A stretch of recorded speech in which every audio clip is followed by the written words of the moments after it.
हमारी, एक ब्राह्मण थे काशी में, वो नित्य भागवत जी का पाठ करते थे।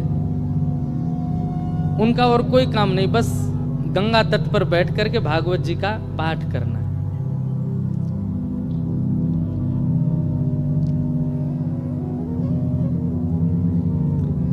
धीमे धीमे उनकी आयु बढ़ने लगी। एक दिन परिवार के सब लोगों ने कहा, भैया ये कोई इनका काम धंधा शुरू करा दो, पूरे दिन पाठ करते रहते हैं भागवत जी का। और पाठ भी किसी व्यक्ति के लिए नहीं, अगर कोई उनको दक्षिणा भी देता था कि पंडित जी हमारे यहाँ पाठ कर दो, तो उसके यहाँ पाठ करते थे वो, उसका पाठ, फिर उसके बाद अपना पाठ अलग करते, अपने लिए करते थे वो, उसके पीछे उनकी कोई कामना नहीं थी, निष्काम भाव से करते थे, नित्य पाठ करते।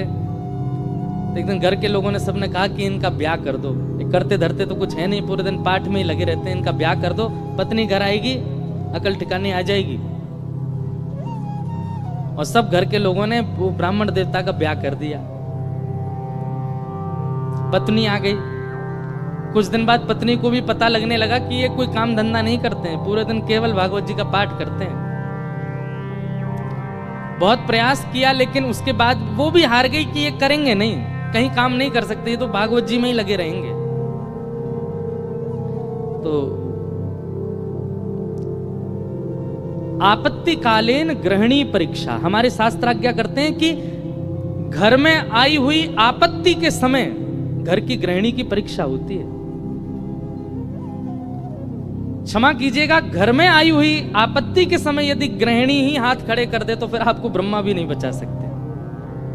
लेकिन घर में यदि कोई आपत्ति आ जाए और घर की नारी, घर की गृहिणी यदि वो अपना बल साध ले, वो ना टूटे, वो ना विचलित हो, चिंता मत कीजिएगा, आप उस संकट के सागर से निकल जाओगे। ये वेद प्रमाण है, ये शास्त्र प्रमाण बात है। इसलिए माताएं बहनों को एक बात हम कहें कि पति के ऊपर, बच्चों के ऊपर, परिवार के ऊपर कितने भी संकट आए, बाकी समय आप भले कितने भी आंसू बहाओ, लेकिन घर में आए हुए संकट के समय आप बस थोड़ा सा मजबूत हो जाइए, आपकी मजबूती से पूरा घर संभल जाएगा। आपत्तिकालीन गृहिणी परीक्षा।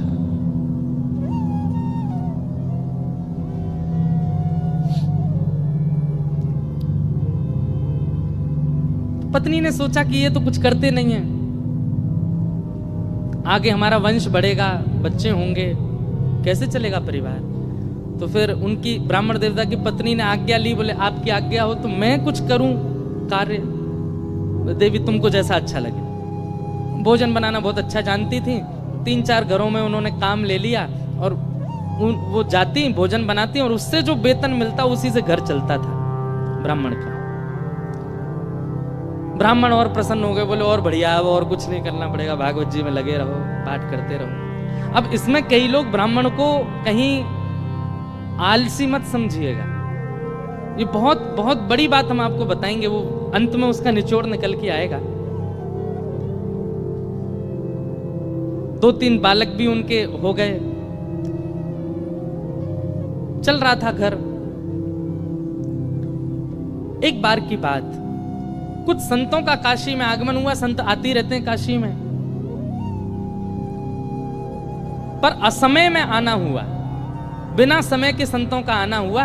और उन्होंने किसी से पूछा, बोले भैया हम 5-10 मूर्ति हैं, कहीं प्रसाद पाने के इच्छुक हैं, कोई वैष्णव परिवार हो तो हमको बताओ। तो एक राह चलते व्यक्ति ने उन्हीं ब्राह्मण का घर बता दिया, बोले यहाँ चले जाइए, यहाँ बहुत एक सेवानिष्ठ और बड़े शास्त्रों का अध्ययन करने वाले ब्राह्मण रहते हैं, इनके पास चले जाइए, आप ये प्रसाद पवा देंगे। संतों ने घर में प्रवेश किया, ब्राह्मण देवता तो अपने पाठ में लगे थे, भागवत जी का ही पाठ कर रहे थे, और उनकी पत्नी बच्चों को, पति को स्वयं प्रसाद आदि पाकर के सारे बर्तन मांज करके उसने रखे ही थे। उसी समय संतों का आना हुआ और संतों ने आगे कहा, आओ बिटिया, हम 10 मूर्ति हैं, हम लोग अयोध्या से प्रयागराज जा रहे हैं, काशी बीच में पड़ा, किसी ने बताया आपका घर वैष्णव का है, बड़ी जोर की भूख लगी, ठाकुर जी को प्रसाद पवाओ और प्रसाद पवा के हम लोगों को प्रसाद बांट दो। ब्राह्मणी बेचारी बड़ी प्रसन्न हो गई कि मेरे घर आज संत पधारे हैं प्रसाद पाने। तुरंत उसने जाकर के रसोई घर में सामग्रियां देखी। सामग्री इतनी थी नहीं कि उन सबको पवाया जा सके। दौड़ी दौड़ी अपने कक्ष में गई, जाकर के अपने जो उसका धन वो कमाती थी उसको जाकर के देखा कि जाऊं लेकर के आऊं, तो वह भी इतना नहीं था कि उन 10 महापुरुषों की सेवा हो सके। और ब्राह्मण का एक स्वभाव है कि और अगर ये स्वभाव किसी ब्राह्मण में नहीं है तो वो ध्यान से सुने, ये ब्राह्मण का स्वभाव होना चाहिए। ब्राह्मण दान मिले तो लेने का अधिकारी होता है, पर मांगने का अधिकारी नहीं है। मांगे ना, ब्राह्मण का स्वाभिमान है, वो मांगता नहीं है और मांगना चाहिए भी नहीं। अब वो कभी रसोई में जाए, कभी कक्ष में जाए, कभी एकांत में बैठ के सोचे मैं क्या करूं, संत पधारे हैं घर पर, कैसे प्रसाद पवाऊं, क्या व्यवस्था करूं, कुछ लाऊं। कभी ऊपर कुछ ढूंढे, कुछ मिल जाए, कुछ भुजिया मिले, नमकीन मिले, कुछ तो मिले, कुछ तो दूं, पर कोई व्यवस्था नहीं बन पाई। बार बार उसको यहां से वहां घूमते देख संत समझ गए कि हम गलत समय पे आ गए हैं। मुखमंडल बता देता है कई बार। और वे सब संत अपने अपने आसन लेके उठ गए, चिमटा कमंडल लेकर के, बिटिया सुनो सुनो सुनो सुनो, हमको ना प्रयाग पहुंचना है, विलंब हो रहा है, फिर आएंगे, अपना ही घर है, क्या दिक्कत है, तुम आराम करो, हाँ हम जाते हैं। और उस ब्राह्मणी के मन में वही आ रहा था, जब ये कक्ष मेरे घर में घुसे, इन्होंने घुसते ही क्या कहा था कि हम बहुत भूखे हैं, ठाकुर जी को भोग लगा के प्रसाद पवा, और ये भूखे ही जा रहे हैं और मैं कुछ नहीं कर पा रही। नेत्र सजल हो गए उसके, अत्यंत पीड़ा में आ गई। आज तक तो अपने पति से कुछ कहा नहीं था, पर आज कक्ष में प्रवेश करके ताम्रवर्ण आंखों का हो रहा था और बस चिल्लाने लगी, बोले तुमसे ब्याह किया मैंने, आपने जैसे चाहा वैसे रही मैं, आप नहीं करते कुछ तो घर घर जाके प्रसाद बना करके घर चलाती हूं मैं भूखी रह जाऊं, बच्चे भूखे रहें, आप भी भूखे रह जाते हैं तो भी इतनी पीड़ा मुझको नहीं होती है। पर आज संत पधारे थे हमारे यहाँ, महापुरुष पधारे थे हमारे यहाँ, कल्पवासी महात्मा आए थे हमारे यहाँ। वो अभागा दुर्भाग्यशाली घर है जहां से संत भूखे चले जाते हैं, निराश चले जाते हैं, और आप पूरे दिन ये भागवत जी में लगे रहते हो। अगर ये भागवत कृष्ण है, अगर ये भागवत नारायण है, अगर ये भागवत साक्षात भगवान है, तो इन भागवत जी से कम इतनी उम्मीद तो हम रख सकते थे कि हमारे घर से संत भूखे नहीं जाते। क्या दिया भागवत जी ने हमें?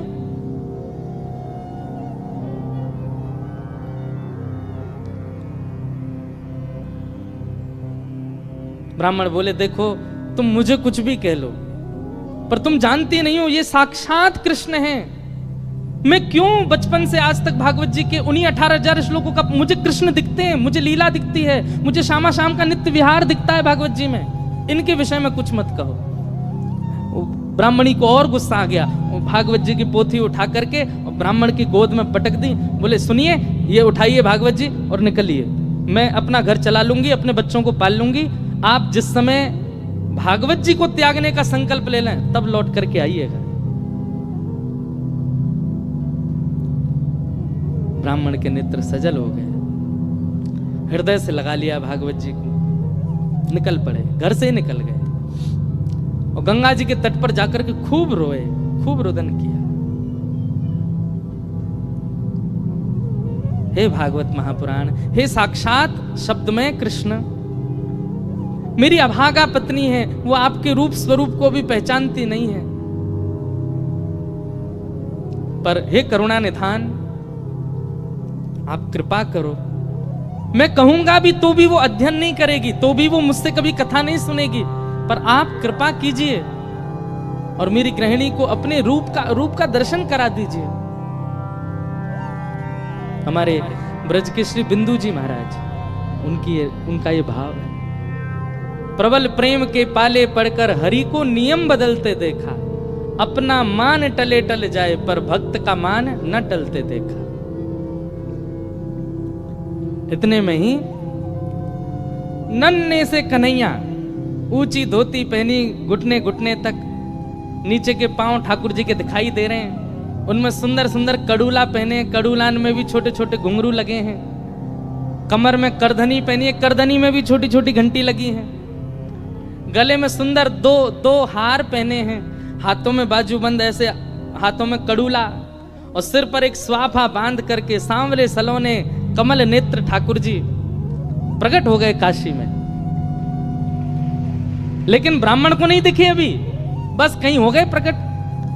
प्रकट होकर के एक डलिया उठा करके सिर पर रखी, और महाराज जैसे कोई बालक कुछ बेचने के लिए जा रहा हो, ऐसे ठाकुर जी उस डलिया को लेकर के ब्राह्मण के घर जा रहे हैं। ब्राह्मण के घर पहुंच गए। ब्राह्मण गंगा किनारे अभी रो रहा है, और उसके घर पहुंच करके बाहर से उसके गेट को खटखटाने लगे। ब्राह्मणी निकल करके बाहर आई, जैसे ही दरवाजा खोला, सांवरे सलोने नंद नंदन। अब वो क्या जाने की है नंद नंदन, बस उसको तो ये दिख रहा था कोई किसी मैया का सुंदर सा बालक है, श्रृंगार करके डोल रहा गली में। जैसे द्वार खोला, द्वार खोल करके बोली, अरे बालक तुम कौन हो, कहां से आए हो, माताजी कहां तुम्हारी, पिताजी कहां, अकेले कहां घूम रहे हो, और ये इतनी भारी डलिया लेकर के कहां जा रहे हो। डलिया के ऊपर वस्त्र पड़ा था। तो ठाकुर जी एक हाथ से डलिया पकड़े, दूसरे हाथ से इशारा करके बोले, मानो इशारा कर रहे हैं हम गूंगे हैं, बोलना नहीं जानते। अच्छा गूंगे हो। ठाकुर जी बोले तो बोले फिर यहां क्यों आए हो। तो ठाकुर जी ने उसको इशारा किया, कुछ लिखने को दो, हम बताएं कौन है, कैसे आए। डलिया उठा करके ब्राह्मण देवता के घर के भीतर रखी, और पर्चा लेकर के उस पर सुंदर लेखनी लिख करके और मोड़ करके ब्राह्मणी को दे करके, और तुरंत ठाकुर जी पीछे मुड़े चले गए। ब्राह्मणी पत्र पढ़ने लगी, इतने तो ठाकुर जी वहां से अंतर ध्यान चले गए। अब ब्राह्मणी देखती रही, दूर दूर तक ठाकुर जी दिखे नहीं। क्या लिखा था उस पत्र में। ठाकुर जी बोले, हमें छोटा बालक मत समझो, हमारी कद को देख करके बस ये जान लो हम बौने हैं। हमारी जो कद है वो इससे बड़ी नहीं है ऊपर, नहीं तो हमारी उम्र बहुत है, और हम बहुत बहुत धनवान परिवार से आते हैं। बहुत वर्षों से तुम्हारे पतिदेव हमारे कुल के लिए पाठ कर रहे हैं भागवत जी का, पर आज तक उन्होंने वेतन नहीं लिया अपना, आज तक एक रुपया भी हमसे मांगा नहीं। पर मुझे आज पता चला कि उनके परिवार को बहुत आवश्यकता है, इसलिए संपूर्ण जीवन काल में उनका जितना भी वेतन होता था वो हम देने के लिए आए हैं। वो जैसे ही घर आए उनको दे दीजिएगा। और ऐसा कह के ठाकुर जी चले गए। अब जैसे ही वो डलिया के ऊपर से वस्त्र हटा करके देखा, विविध प्रकार की मणियां, रत्न, सोने, जवाहरात, हीरे आदि सबसे लबालब भरी हुई वो डलिया। ब्राह्मणी मनी मन सोचने लगी, मैंने भी बेवजह डांटा, बिन बताए पाठ कर रहे थे यहाँ पर, और मुझे लगता तो था कि ये पाठ करते हैं, इसके पीछे कोई कारण नहीं, कुछ मिलता नहीं इनको, कुछ फिर भी लगे रहते हैं, पर ये तो बड़े गोपनीय हैं, मुझे बिन बताए किसी परिवार के लिए कर रहे थे। अपने बेटा को बुलाया, बोले सुनो पिताजी को खोजो, कहाँ है, ढूंढ के लाओ उनको। पिताजी बैठे थे गंगा किनारे, बच्चे ने जाकर, पिताजी जल्दी चलो मैया बुला रही घर पे। शाम हो गई, लौट करके ब्राह्मण आए, बड़े उदास हताश हृदय से भागवत जी लगी हैं। जैसे ही घर आए, आज घर का स्वरूप ही बदल रहा था, बढ़िया सुंदर दिए जल रहे हैं बाहर। द्वार खोल करके देखा तो पत्नी का भी स्वरूप बदल गया है, बालक भी बिल्कुल नए नवीन कपड़े पहन करके विचरण कर रहे हैं। जैसी पतिदेव को आते देखा, ब्राह्मणी ने तुरंत आरती की, जल आदि छिड़काव करने लगी, खूब बलियां लेने लगी। पतिदेव बोले, ब्याह के बाद पहली बार इतना हमारा पूजन हुआ है, ऐसा क्या हो गया जो इतना पूज रही हैं हमको। देवी, ये घर की रौनक हमको डांटने से, फटकारने से घर की रौनक बढ़ गई तुम्हारी, रोज ही डांट दिया करो हमको। ऐसा क्या हो गया जो आज इतना सब कुछ मंगल, बच्चे नए वस्त्र पहन के घूम रहे हैं, आप बढ़िया साड़ी पहन के, ये कहां से इतना सब कुछ आया। हाथ पकड़ के बोले आज तुम्हारी चोरी पकड़ी गई है ना, वहीं से मिला है ये सब कुछ। ब्राह्मण देवता बोले, मेरी कौन सी चोरी। बोले चलो दिखाती हूँ। भीतर जाके कक्ष में बिस्तर पर ही सब रत्न पड़े थे। ब्राह्मण बोले देवी ये कहां से आया इतना सब कुछ? बोले कहां से आया, ज्यादा चतुर मत बनिए, आपका गूंगा मालिक आया था। ब्राह्मण देवता बोले गूंगा मालिक? मेरा गूंगा मालिक कौन? बोले बहुत छोटा सा था, पीली पीली धोती पहनी थी उसने, ऐसी सुंदर स्वापा सिर पर बांध रखा था, ऐसे गदमदरा से उसके हाथ मोटे मोटे से, और इतने सुंदर उसका मुखमंडल, गाल बिल्कुल गुलाबी, आंखें बिल्कुल ऐसे कटाक्ष जैसी, और क्या सुंदर।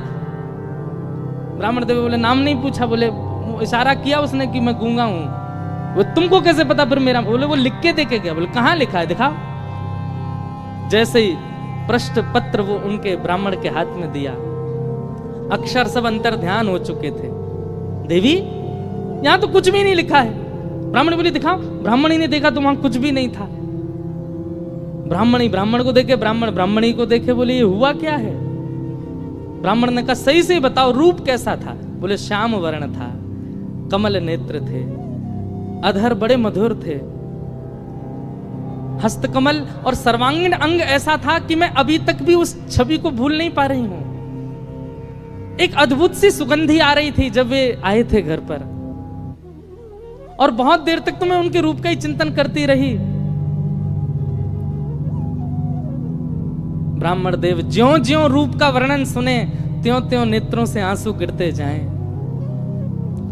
तुरंत भागवत जी को खोला और खोल करके दसम स्कंद के वेणु गीत के श्लोक को उद्धृत करना प्रारंभ किया, और पत्नी से कहा मैं एक श्लोक की व्याख्या करूंगा, बताना ऐसा ही रूप था क्या? उन्होंने एक ही कान में कुंडल पहना था, एक ही कान में कन्नेर का पुष्प लगा था। ब्राह्मणी बोली हाँ हाँ, एक कान में कन्नेर का पुष्प था, गले में 2 स्वर्ण की माल और उसके साथ एक वैजंती माला थी।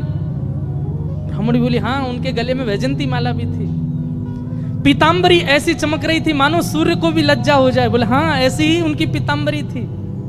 नेत्र बंद हो रहे हैं और खुल रहे हैं। ये बंद होना खुलना, इसमें ऐसा लगता था कि मानो जैसे हम कहीं खो जाएंगे, हम कहीं डूब जाएंगे इनके रूप माधुरी में। बोले हाँ, ऐसा ही रूप था। ब्राह्मण तुरंत चरणों में गिर गए। देवी वो कोई और नहीं, साक्षात योगेश्वर कृष्ण आए थे, साक्षात वृंदावन चंद श्री ठाकुर जी आए थे। और वे तुमसे कह के गए कि मैंने बाल्यकाल से उनके घर के लिए पाठ किया। वो इसलिए कह के गए क्योंकि मैंने पाठ निष्काम भाव से किया, आज तक किसी कामना से नहीं किया। और निष्काम पाठ, निष्काम सेवा ठाकुर जी की लगती है, वो ठाकुर जी की ही हो जाती है। मेरे जीवन भर का पाठ का जो भी मूल्य होना चाहिए था, वो मूल्य देने के लिए ठाकुर जी आए थे। जगत मजूरी देते है क्यों राखे भगवान। ठाकुर जी भी मजदूरी देते हैं सबकी, जो जैसी सेवा करता वैसी मजदूरी मिलती है उसको। ब्राह्मण आनंदित हो गए, और उसी काल से वो ब्राह्मणी भी जीवन यापन के लिए कार्य तो करती, पर भागवत जी की साधिका हो गई और नित्य भागवत जी का पाठ करने लगी। भागवत कोई ग्रंथ नहीं है, कोई किताब नहीं है, कोई पोथी नहीं है। और एक बात कह दूं तो कोई अतिशयोक्ति नहीं, पुराण से ऊंचा हमें शब्द मिला नहीं, इसलिए हम पुराण कहते हैं। श्रीमद् भागवत सचल श्री कृष्ण है, साक्षात कृष्ण है। आपको शायद राधा रमण जी के मंदिर में श्री कृष्ण की प्रतिमूर्ति, श्री कृष्ण का भाव का अनुभव ना हो, कथा में हो जाएगा। आपको शायद कभी वृंदावन में वो अनुभव ना हो जो कथा में हो जाएगा। क्यों? कथा में सचल शब्द के रूप में श्री कृष्ण विचरण करते हैं। ऐसी भागवत जी को हम बारंबार प्रणाम करते हैं, वंदन करते हैं। बोलो भागवत महापुराण की। ऐसी भागवत जी। इसलिए एक एक शब्द, एक एक भाव बहुत ध्यानपूर्वक सुनना है कथा का, क्योंकि श्री कृष्ण है। कल हम लोगों ने महात्म की चर्चा सुनी। आइए आज से प्रथम स्कंद में हम लोग प्रवेश करते हैं। जो लोग उठ गए हैं वो धीमे धीमे आगे आ जाओ, ऐसे आओ कि किसी को पता भी नहीं चले, खिसक के ही आगे आ जाओ, उठ के मत आओ। भागवत जी का पहला श्लोक, जन्माद्यस्य यतोन वयाद इतरतश्चार्थे स्वविज्ञस्वरा। ऐसे हल्ला करके मत आओ भैया, धीमे धीमे खिसक के ही आ जाओ। और जो कार्यकर्ता भी हो वो भी सबको बैठे बैठे ही आगे आने को बोल दो। जन्माद्यस्य यतोऽन्वयादितरत्, सावधानी से सुनो सब लोग। वेद व्यास जी महाराज ने भागवत जी की रचना में प्रथम श्लोक जकार से प्रारंभ किया, ज शब्द से प्रारंभ किया। हमारे व्याकरण में ऐसा कहते हैं कि जकार जो है ये दग्धाक्षर है। संस्कृत के विद्वान यदि किसी शुभ स्तुति का प्रारंभ करते हैं तो ज शब्द पहले नहीं बोलते, क्योंकि ज शब्द जो है, ऐसा नहीं है कि नहीं बोलते, पर ज शब्द को दग्धाक्षर का, दग्धाक्षर मतलब लिखने वाला, बोलने वाला, कहने वाले का हृदय पीड़ा में होगा तो वो ज ही बोलेगा पहले, दग्धाक्षर। भागवत जी में गोपियों ने गोपी गीत गाया। कितने लोगों को गोपी गीत याद है सागर में? वाह भैया, 5000 लोगों में 5 हाथ उठे। अब भागवत जी हो गई हैं आपके सागर में, अब हमको कुछ दक्षिणा दीजिएगा। दक्षिणा के रूप में यही दीजिए कि नित्य गोपी गीत का पाठ प्रारंभ कर दीजिए और गोपी गीत याद कीजिए। अब देखो कब याद करोगे, जीवन निकलता जा रहा है आप लोगों का। कई लोग तो बिल्कुल बिल्कुल बाउंड्री पे ही खड़े हैं। वैसे तो एक बात देखी जाए, बाउंड्री पर हर व्यक्ति खड़ा है, हर व्यक्ति बाउंड्री पर। कब उसका अंत हो जाए कोई जानता है क्या? इसलिए भैया जीवन में अब तक आपने सब करके देख लिया, गुलाब जामुन खा के देख लिया, रसगुल्ला खा के देख लिया, जलेबी खा के देख लें, और आपके सागर की कोई प्रसिद्ध मिठाई हो तो वो भी खा के देख लें, मध्य प्रदेश का कुछ प्रसिद्ध हो तो वो भी खा के देख लिया। अमरूद की चटनी बनती है ना यहाँ पे, हैं? देखो हमें पता है, खिलाई नहीं है अभी तक किसी ने, बस पता है।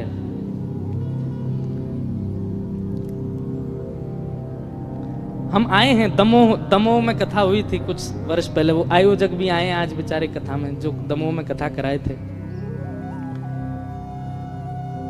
तो आपने सब कुछ करके देख लिया, आपने भोग भोग के देख लिए, रोग रोग के देख लिए, योग योग के देख लिए, सब कुछ करके देख लिया। अब बच्चा कुचा जीवन में ब्रजवासी आयो है आपके नगर में, या की बात मान के देख लो, गोपी गीत याद कीजिए और नित्य गोपी गीत अपने घर के ठाकुर जी को सुनाओ। नहीं तो यहां अगर आपका आने का क्रम नित्य है, बालाजी को सुनाओ गोपी गीत। गोपी गीत का प्रारंभ भी जयति तेधिकम ज से ही होता है। क्यों? क्योंकि ठाकुर जी अंतर ध्यान हो गए हैं और उस समय में गोपियां विरही होकर के ठाकुर जी को पुकार रही हैं, इसलिए ज शब्द से प्रारंभ हुआ गोपी गीत का भी। श्रीमद् भागवत जी का प्रारंभ ज शब्द से हुआ, जन्माद्यस्य यतो। और तो सुनो, हम सबका प्रारंभ जा शब्द से हुआ। जन्म, हम सबका भी जन्म हुआ है, इसका मतलब हम सब भी कहीं ना कहीं दग्ध हृदय वाले, हम सब भी पीड़ित हैं, और निश्चित है पीड़ित हैं इसीलिए तो जन्म हुआ। अगर पीड़ित नहीं होते तो वैकुंठ में होते। हमारे कोई पूर्व के कर्म, पूर्व के दुष्कर्म शेष रह गए हैं जो हमें भोगने हैं, पूर्व के पुण्य कर्म रह गए हैं जो हमको भोगने हैं, उसके लिए तो हम आए हैं पृथ्वी पर। इसका मतलब पीड़ित ही है हमारी आत्मा, इसलिए हमारे प्रादुर्भाव को जन्म कहा गया।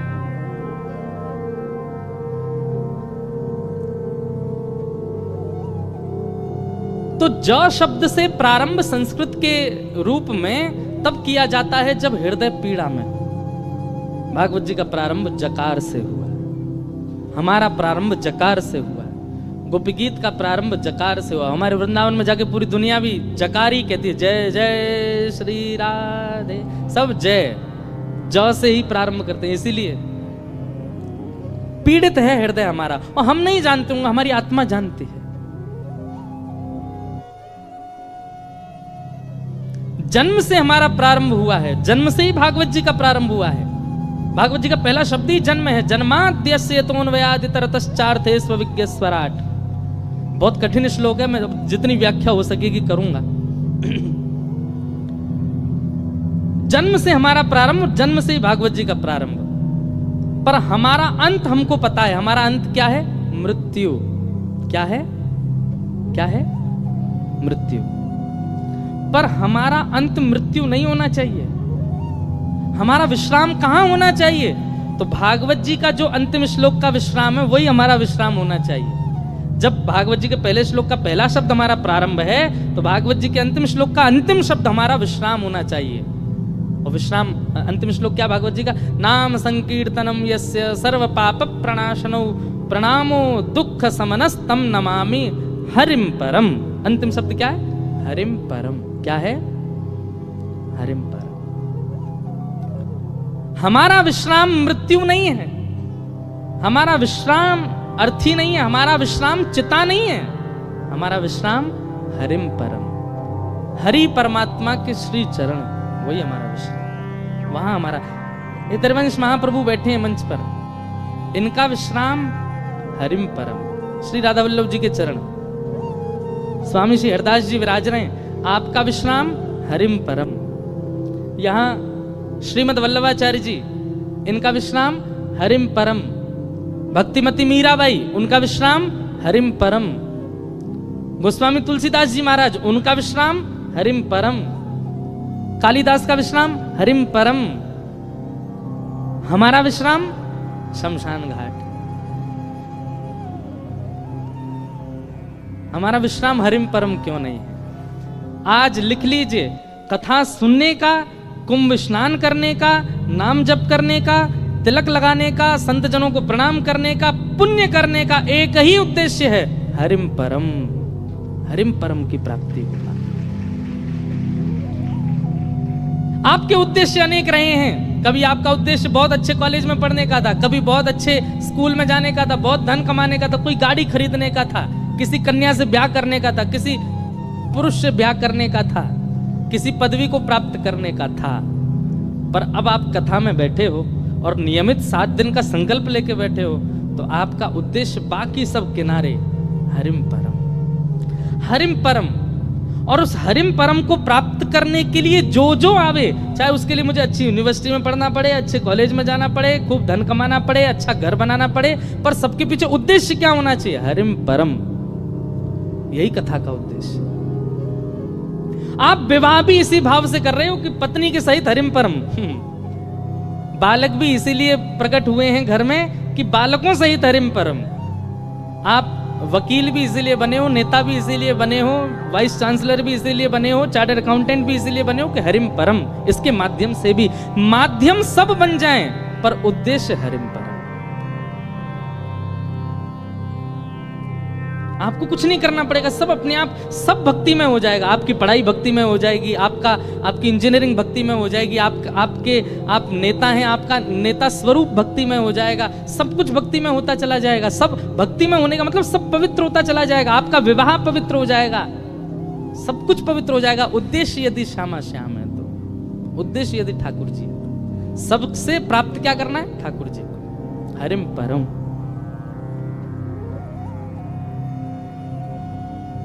ये उद्देश्य मान लीजिए। कई लोग हमको, हम तो केवल कथा कहना जानते हैं, पर कई लोगों को लगता है ये बाबा जी कुछ जानते होंगे। एक माता जी अभी मिली मुझको बोलती हैं, प्रणाम करें, बाबा मेरे मन में क्या चल रहा है।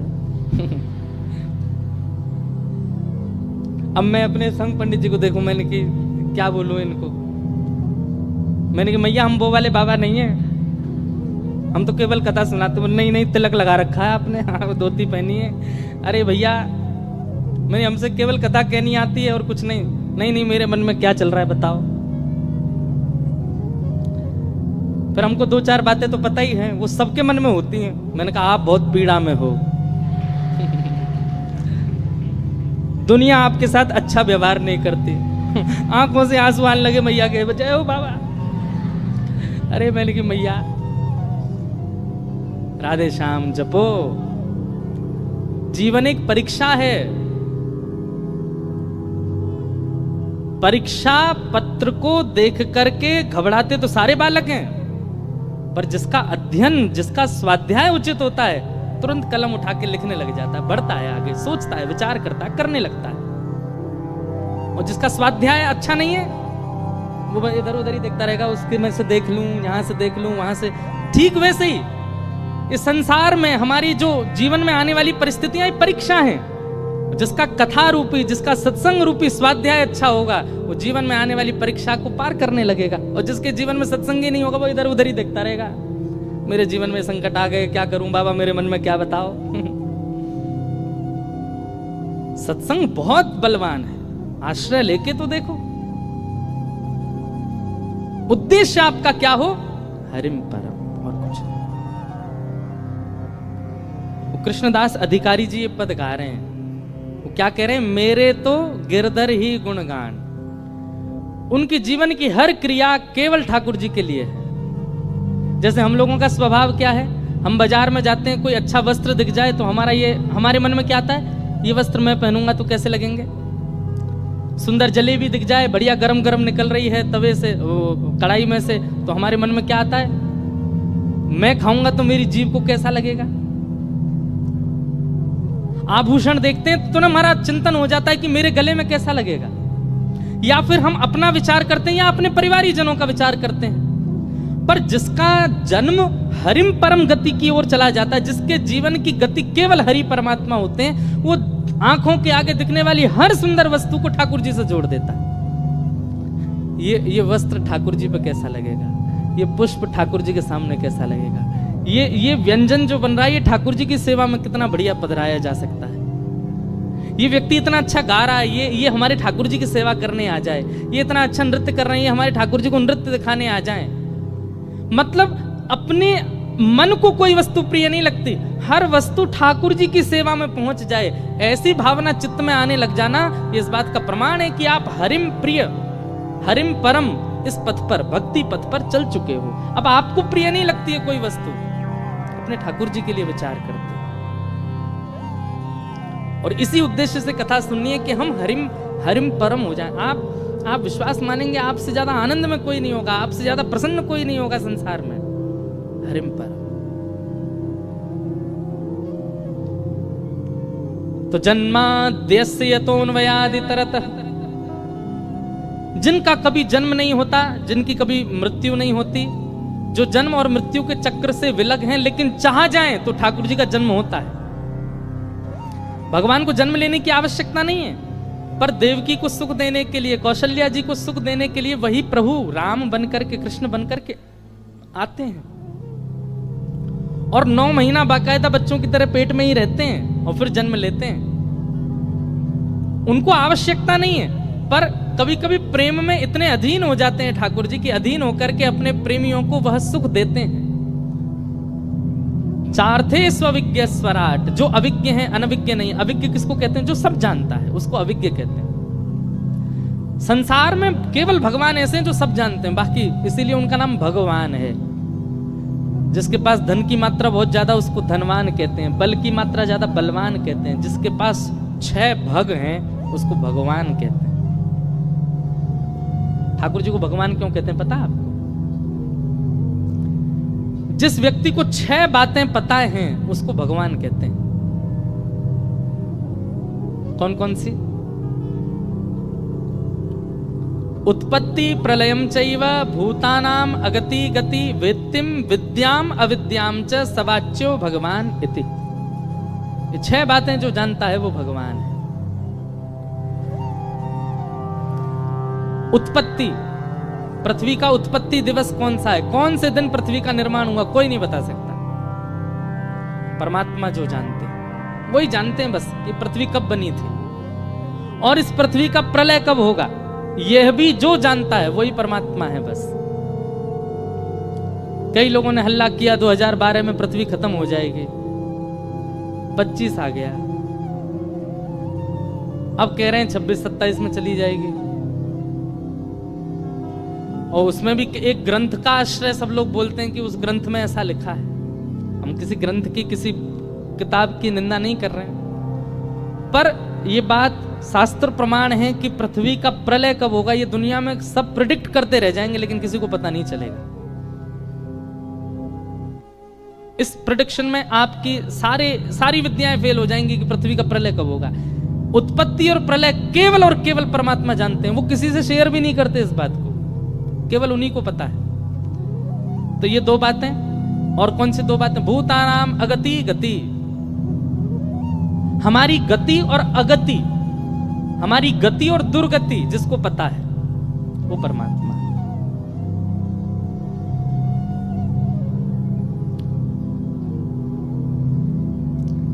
किसी ने प्रेडिक्शन किया था हमसे, आप कभी भागवत के वक्ता नहीं बन पाओगे। 9 साल हो गए हमें कथा करते हुए।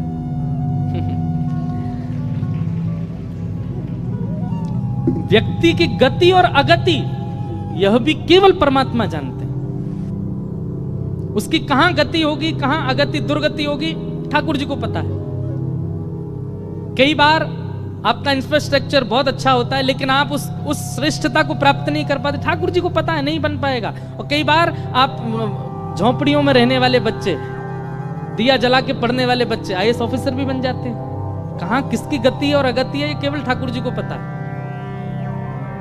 कहां किसी को रंक बनाना है, किसको फकीर बनाना है, ठाकुर जी के हाथ में।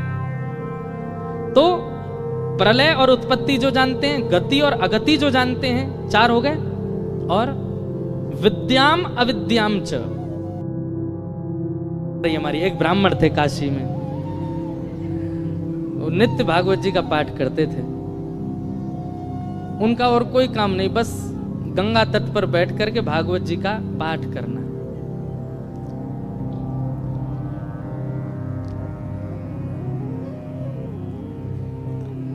धीमे धीमे उनकी आयु बढ़ने लगी। एक दिन परिवार के सब लोगों ने कहा, भैया ये कोई इनका काम धंधा शुरू करा दो, पूरे दिन पाठ करते रहते हैं भागवत जी का। और पाठ भी किसी व्यक्ति के लिए नहीं, अगर कोई उनको दक्षिणा भी देता था कि पंडित जी हमारे यहाँ पाठ कर दो, तो उसके यहाँ पाठ करते थे, वो उसका पाठ, फिर उसके बाद अपना पाठ अलग करते, अपने लिए करते थे। वो उसके पीछे उनकी कोई कामना नहीं थी, निष्काम भाव से करते थे, नित्य पाठ करते। एक दिन घर के लोगों ने सबने कहा कि इनका ब्याह कर दो, ये करते धरते तो कुछ है नहीं, पूरे दिन पाठ में ही लगे रहते हैं, इनका ब्याह कर दो, पत्नी घर आएगी, अकल ठिकाने आ जाएगी। और सब घर के लोगों ने वो ब्राह्मण देवता का ब्याह कर दिया। पत्नी आ गई। कुछ दिन बाद पत्नी को भी पता लगने लगा कि ये कोई काम धंधा नहीं करते हैं, पूरे दिन केवल भागवत जी का पाठ करते हैं। बहुत प्रयास किया लेकिन उसके बाद वो भी हार गई कि ये करेंगे नहीं, कहीं काम नहीं कर सकते, ये तो भागवत जी में ही लगे रहेंगे। तो आपत्तिकालीन गृहिणी परीक्षा, हमारे शास्त्र आज्ञा करते हैं कि घर में आई हुई आपत्ति के समय घर की गृहिणी की परीक्षा होती है। क्षमा कीजिएगा, घर में आई हुई आपत्ति के समय यदि गृहिणी ही हाथ खड़े कर दे तो फिर आपको ब्रह्मा भी नहीं बचा सकते। लेकिन घर में यदि कोई आपत्ति आ जाए और घर की नारी, घर की गृहिणी यदि वो अपना बल साध ले, वो ना टूटे, वो ना विचलित हो, चिंता मत कीजिएगा, आप उस संकट के सागर से निकल जाओगे। ये वेद प्रमाण है, ये शास्त्र प्रमाण बात है। इसलिए माताएं बहनों को एक बात हम कहें कि पति के ऊपर, बच्चों के ऊपर, परिवार के ऊपर कितने भी संकट आए, बाकी समय आप भले कितने भी आंसू बहाओ, लेकिन घर में आए हुए संकट के समय आप बस थोड़ा सा मजबूत हो जाइए, आपकी मजबूती से पूरा घर संभल जाएगा। आपत्तिकालीन गृहिणी परीक्षा।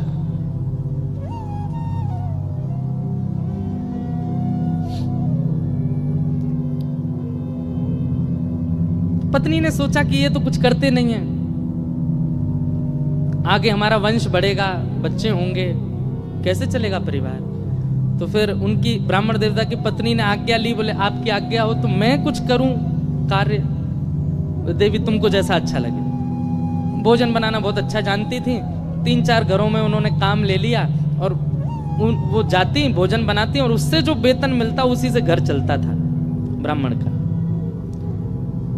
ब्राह्मण और प्रसन्न हो गए, बोले और बढ़िया है, और कुछ नहीं करना पड़ेगा, भागवत जी में लगे रहो, पाठ करते रहो। अब इसमें कई लोग ब्राह्मण को कहीं आलसी मत समझिएगा, ये बहुत बहुत बड़ी बात हम आपको बताएंगे, वो अंत में उसका निचोड़ निकल के आएगा। 2-3 बालक भी उनके हो गए। चल रहा था घर। एक बार की बात, कुछ संतों का काशी में आगमन हुआ। संत आते रहते हैं काशी में, पर असमय में आना हुआ, बिना समय के संतों का आना हुआ। और उन्होंने किसी से पूछा, बोले भैया हम 5-10 मूर्ति हैं, कहीं प्रसाद पाने के इच्छुक हैं, कोई वैष्णव परिवार हो तो हमको बताओ। तो एक राह चलते व्यक्ति ने उन्हीं ब्राह्मण का घर बता दिया। बोले यहाँ चले जाइए, यहाँ बहुत एक सेवानिष्ठ और बड़े शास्त्रों का अध्ययन करने वाले ब्राह्मण रहते हैं, इनके पास चले जाइए, आप ये प्रसाद पवा देंगे। संतों ने घर में प्रवेश किया। ब्राह्मण देवता तो अपने पाठ में लगे थे, भागवत जी का ही पाठ कर रहे थे, और उनकी पत्नी बच्चों को, पति को स्वयं प्रसाद आदि पाकर के सारे बर्तन मांज करके उसने रखे ही थे। उसी समय संतों का आना हुआ और संतों ने आगे कहा, आओ बिटिया, हम 10 मूर्ति हैं, हम लोग अयोध्या से प्रयागराज जा रहे हैं, काशी बीच में पड़ा, किसी ने बताया आपका घर वैष्णव का है, बड़ी जोर की भूख लगी, ठाकुर जी को प्रसाद पवाओ और प्रसाद पवा के हम लोगों को प्रसाद बांट दो। ब्राह्मणी बेचारी बड़ी प्रसन्न हो गई कि मेरे घर आज संत पधारे हैं प्रसाद पाने। तुरंत उसने जाकर के रसोई घर में सामग्रियां देखी। सामग्री इतनी थी नहीं कि उन सबको पवाया जा सके। दौड़ी दौड़ी अपने कक्ष में गई, जाकर के अपने जो उसका धन वो कमाती थी उसको जाकर के देखा कि जाऊं लेकर के आऊं, तो वह भी इतना नहीं था कि उन 10 महापुरुषों की सेवा हो सके। और ब्राह्मण का एक स्वभाव है कि और अगर ये स्वभाव किसी ब्राह्मण में नहीं है तो वो ध्यान से सुने, ये ब्राह्मण का स्वभाव होना चाहिए। ब्राह्मण दान मिले तो लेने का अधिकारी होता है, पर मांगने का अधिकारी नहीं है। मांगे ना, ब्राह्मण का स्वाभिमान है, वो मांगता नहीं है और मांगना चाहिए भी नहीं। अब वो कभी रसोई में जाए, कभी कक्ष में जाए, कभी एकांत में बैठ के सोचे मैं क्या करूं, संत पधारे हैं घर पर, कैसे प्रसाद पवाऊं, क्या व्यवस्था करूं, कुछ लाऊं, कभी ऊपर कुछ ढूंढे, कुछ मिल जाए, कुछ भुजिया मिले, नमकीन मिले, कुछ तो मिले, कुछ तो दूं, पर कोई व्यवस्था नहीं बन पाई। बार बार उसको यहां से वहां घूमते देख संत समझ गए कि हम गलत समय पे आ गए। मुखमंडल बता देता है कई बार।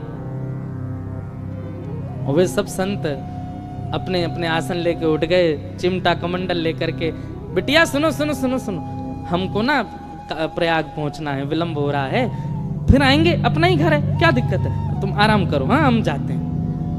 और उस ब्राह्मणी के मन में वही आ रहा था, जब ये कक्ष मेरे घर में घुसे, इन्होंने घुसते ही क्या कहा था कि हम बहुत भूखे हैं, ठाकुर जी को भोग लगा के प्रसाद पवा, और ये भूखे ही जा रहे हैं और मैं कुछ नहीं कर पा रही।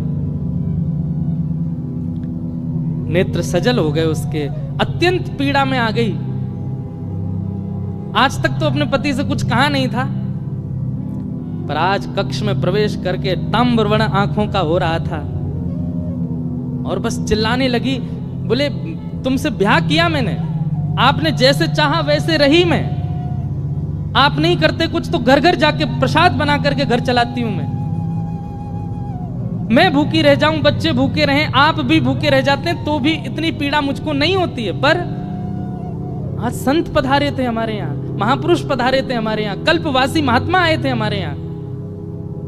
वो अभागा दुर्भाग्यशाली घर है जहां से संत भूखे चले जाते हैं, निराश चले जाते हैं, और आप पूरे दिन ये भागवत जी में लगे रहते हो। अगर ये भागवत कृष्ण है, अगर ये भागवत नारायण है, अगर ये भागवत साक्षात भगवान है, तो इन भागवत जी से कम इतनी उम्मीद तो हम रख सकते थे कि हमारे घर से संत भूखे नहीं जाते। क्या दिया भागवत जी ने हमें?